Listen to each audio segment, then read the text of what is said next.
A zero-day vulnerability is a security flaw in a software or a hardware that is unknown to the vendor yet and lacks a patch or fix at the time of the discovery. But why are we concerned about the zero-day vulnerability? It is too dangerous because there is no fix exists yet. Attackers can exploit the vulnerability before it is patched, and this can lead to data breaches, malware infections, or other severe impacts. And when attackers discover the unknown vulnerability, they not only can create the exploit to penetrate the vulnerable system, but also they can sell the vulnerability in the dark web to extremely malicious hackers or even some governments. To protect against the zero-day exploits and vulnerabilities, prioritize regular operating systems and software updates and patch managements.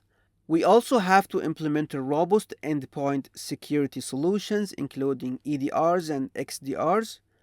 These steps are profoundly important, but deploying advanced threat detection technologies like sandboxing and machine learning will assist identifying suspicious activity even before a vulnerability is publicly known.